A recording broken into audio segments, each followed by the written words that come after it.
This is the Religion Unplugged podcast. I'm Matthew Peterson, editor of the show. There are currently 15,000 open cases of unidentified persons in the United States. Bodies are unable to be identified for a variety of reasons, including severe mutilation, significant decomposition, no history of medical care, or just a lack of resources. But in the vast majority of situations, DNA testing can do a great deal of heavy lifting. Yet sometimes even this can be unsuccessful. On November 24th, 1989, in Mohave County, Arizona, a woman was found dead on the side of the interstate. Over 30 years later, and the woman is yet to be identified. She is known only as the Mohave Jane Doe. Her DNA test results revealed that she was 96% Ashkenazi Jew, but they told investigators little else. Mohave is not the only instance of Ashkenazi Jews struggling to understand their ancestry through genetic testing. Nor is it the only time this unique genetic makeup has interfered with what appears to be a murder case. But why? Why does someone's heritage make them harder to understand biologically? To find out, I spoke with Hannah Foyer, a reporter at the Forward. Hannah recently covered the Mohave Jane Doe case, along with new efforts to find her identity once and for all, in an article entitled, "Her Body Has Been Unidentified for Decades. Her Ashkenazi DNA May Explain Why." As our conversation continued, Hannah and I also discussed another recent piece of hers, which explored the strange and solemn innovation of using artificial intelligence to keep the stories of Holocaust survivors alive in the wake of their inevitable dying out. Here's Hannah. Hannah Foyer, thank you so much for being on the show. Really appreciate you making time for us and excited to get into things today. Thank you so much for having me. Yeah, so you wrote this story about the Jane Doe in Mojave in Arizona. What do we know about her? We know a lot of things we don't know about her, but what do we have clear? What's been upfront? And what are the holes? Yeah, so this woman was found in 1989 on the side of the highway, dead in Arizona. She was found wearing red nail polish. They found a blouse, a floral blouse, under a tree nearby. It's a pretty tragic case. There was evidence that she was beaten. She had a hematoma on the side of her skull. So they're investigating it as a murder. But for decades, they haven't been able to identify her. And that's partly because she's 96% Ashkenazi Jewish. And because Ashkenazi Jews share so much DNA, when you upload their DNA to a database, they can have thousands of matches. So out of all those people, it's really hard to pinpoint who their close relatives actually are. And so for somebody without Ashkenazi DNA or some other kind of really unique DNA structure, they would normally have just millions of matches throughout like many, many generations, or would it be that you would have just like your closest relatives show up, or what's sort of the norm, and how does this deviate from the norm? Yeah, so I spoke to a professional genealogist who told me that someone with 100% Ashkenazi DNA can have up to 200,000 matches on ancestry.com, whereas someone with maybe of a different genetic ancestry that doesn't come from what's known as an endogamous population, which is when you marry within the community over several generations. They might have maybe just a few hundred matches. So it's not that these cases with Ashkenazi Jews are impossible to solve, but it's a lot more time intensive and laborious when you have to go through so many more people. And why is it that, like, I mean, I think you referenced in your article that it could be as little as 350 people that all Ashkenazi Jews are descending from. How does that even happen? And who are those people? Yeah, so I guess it's not exactly known, but researchers think that Ashkenazi Jews, like you said, descend from just a few hundred people about 1,000 years ago. And that's what's known as the founder effect. And then the second thing I mentioned, which is that Ashkenazi Jews are an endogamous population, which means that you married within the community over several generations. So the result of both of those things is that there's this genetic bottleneck where Ashkenazi Jews share so much DNA. So we're all sort of DNA cousins. People think like we're all third cousins with each other, but you're not cousins in a family tree sense. So talk to me about exactly what makes somebody an Ashkenazi Jew too. What's sort of the distinction there from other Jews, and how does that population come to be? Yeah, so Ashkenazi Jews trace back to Eastern and Central Europe, distinct from Sephardic Jews, which come from the Iberian Peninsula before the Spanish Inquisition, and Mizrahi Jews from the Middle East. Ashkenazi Jews, many of them spoke Yiddish, have distinct sort of culture, and also have distinct genetic markers, which is why you're able to identify them in a DNA test. Of course, also because you share a lot of DNA, you're at higher risk for certain genetic diseases, like Tay-Sachs or the BRCA gene, at risk of breast cancer. So there's been recently more awareness campaigns for Ashkenazi Jews to get genetic testing when they're having kids. You mentioned that this is not, Ashkenazi Jews are not the only community that's, sorry, I forgot the word, Endogamous, yeah. Endogamous. So what are some of these other communities that would have similar problems where they would find somebody and they would have fewer genetic matches than average, and it makes the investigation more difficult? Yeah, so Ashkenazi Jews are, like you said, are not the only endogamous population. French Canadians, Icelandic people, Pennsylvania Dutch communities, otherwise known as like Amish or Mennonite communities, are all endogamous populations. And of course, it's pretty common for societies to, marry within the community. So any population like that would also encounter this problem with their DNA. But how often does this specific thing happen, where it is something like a horrible crime's been committed, or somebody, a body is discovered, and they really can't find it? How often in the Jewish community, and how often did you see in some of these other communities maybe? Yeah, so I did find some other cases beyond this one case in Arizona. There's at least one other Ashkenazi Jew who's currently unidentified. She was found, I believe, in 1981 in Olympia, Washington. There are also other cases that have been solved, but it took over a decade to solve them. And that was partly because their Ashkenazi Jewish DNA made it harder to identify them. So one was the case of a woman named Ada Beth Kaplan, who was in her 60s when she was found dead, and only recently identified after over a decade after she was found. Yeah, and in terms of, the investigators I spoke to told me that, like, for all endogamous populations, this is an issue, and sort of whenever they see, like, oh, someone has Ashkenazi Jewish DNA, they know that's going to be a challenging case to solve. Interesting.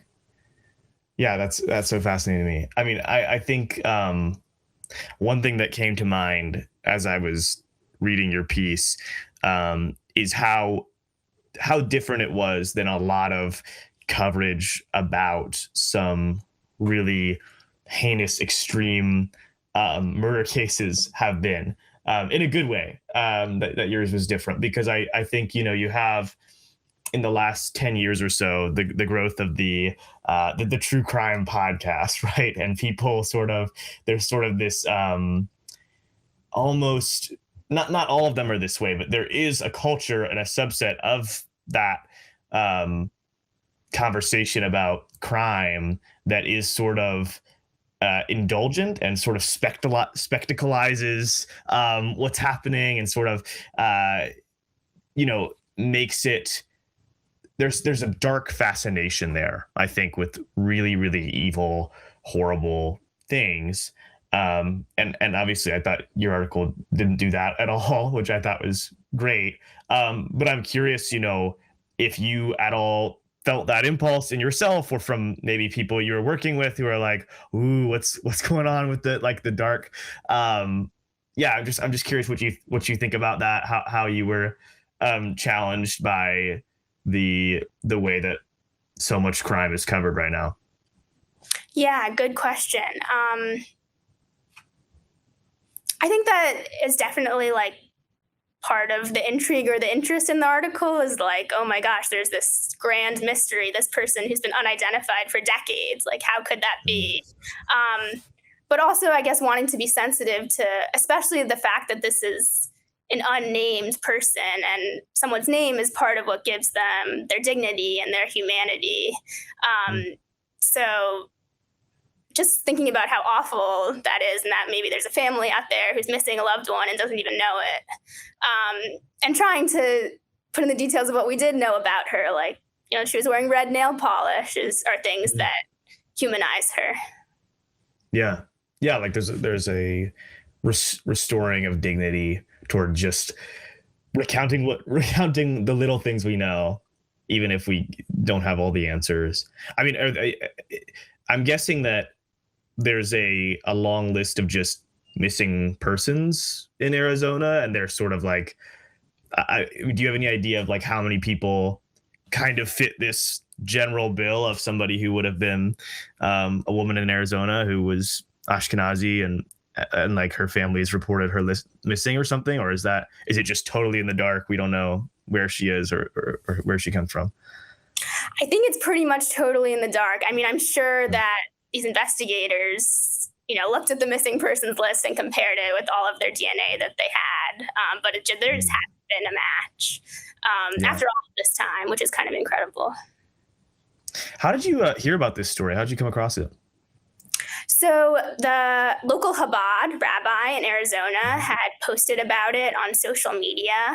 He was helping to raise awareness of the case because the sheriff's office in Arizona, I think, was kind of stumped and was connecting with the local Jewish community to try to get help. And they got an artist to do an artistic forensic rendering of the woman based on her remains, what she might have looked like. So people were kind of posting that photo around and hoping someone might recognize her. Yeah, I was really interested in Rabbi Super as a part of the story. Can you talk about how he got involved and what he was trying to do? Yeah, so I think he heard about the case after the sheriff put out a statement and was just connecting with them and trying to connect them with experts in Jewish genealogy. Because of the unique challenges posed by Ashkenazi Jews, they really felt that they should have an expert that was familiar with the challenges that come with Jewish genealogy. And it's not only the endogamous DNA aspect, but also, like, if you're going to be looking through several generations of records, also a lot of Ashkenazi Jews have changed their names to sound more anglicized throughout history, or the borders change so much. So those are also things that Jewish genealogists have to be familiar with. Yeah, I think when I found out about him, I was struck by how much religious communities in general have a really special role in society still, where they're sort of a hub to anchor a specific group of people. And they're a community that is hopefully plugged into even the secular parts of the community and is plugged in all around. And I think you've done a lot of reporting on all kinds of topics, far more than this is not necessarily your. You don't really have a pattern to what you report on, aside from the Jewish experience, but I'm curious, in your reporting, what are some other examples of ways you've seen Jewish communities, band together to rally around a specific cause that they were uniquely suited to do well, because they were a religious community, because they were a Jewish community? Just whatever comes to mind with that. I'm curious if you had any other similar experiences. One kind of heartwarming story that I reported on was a kosher food bank in Illinois, because Chicago had all of these community fridges, but they weren't kosher, and they found that the local population, that the people that wanted to access it, couldn't because it wasn't kosher. And so the local community just kind of banded together and were like, well, we're going to create our own community fridge and make sure that it adheres to all the stricter biblical standards. And, it's pretty complicated to maintain a kosher fridge. Like, they had to be pretty strict about it. So that was kind of a heartwarming story. Yeah, and I think on the topic of your other reporting, there was one story in particular that I wanted to ask you about, which is actually one that we at Religion Unplugged republished back in February from you, and I remember reading it then, and I reread it today, and it's that one about the AI Holocaust survivors. Give me the story in a nutshell. What's the story about? How'd you find it? Yeah, so the Blue Card, which is an organization that helps give financial assistance to Holocaust survivors, was reached out with the story. It was this AI Holocaust survivor, or sort of in a virtual box, who was making the rounds at different synagogues. So basically, the real Holocaust survivor, Sonia Warshawski, she recorded an interview with them. And then those answers are sort of preloaded into this video, and students can actually ask the questions of her, and then she'll answer. So it's sort of a way, first of all, because a lot of Holocaust survivors will die in the next decade and aren't as able to go around and share their stories. Also, a lot of them experience PTSD from constantly retelling their stories, and so much of their life is already taken from them. So, we hope that they enjoy their last few years. And so, yeah, it's sort of solving for that issue. But then there's also just the kind of uncanny aspect of like interacting with a virtual Holocaust survivor. And I know, when I was little, like talking to a real Holocaust survivor, like had such an impact on me. And so it's just thinking about like, what will the future look like when those people are no longer around and alive to tell their stories? Yeah. And is it like literally on like what's the interface? Is it just like they made like a custom, some kind of like screen that had like a microphone so it could listen, and then or is it like, can it be transferred to like any TV or iPad or whatever? Or is it just like kind of like a specific installation, or how did it work? Yeah, it's basically like a 2-foot tall box that has a video screen on it. And then there's a microphone that comes with it, and you have to speak into the microphone to ask your question, and it responds. Yeah. Did you get to interact with it in person, or did you just hear about it? Yes, I did. I went in person. And the technology is not perfect. The AI aspect is sort of that if you ask a different question than one that she actually answered, it's supposed to sort of jump to the closest question. But it didn't always work like that. Sometimes you would ask a question and she would say something unrelated. But for the most part, it worked. And the kids seemed really engaged with it and seemed to like that it was something they could participate in and actually ask her questions. Did you get to ask any questions? I think I asked what she thought of her memory being preserved in this way. That's cool. Yeah.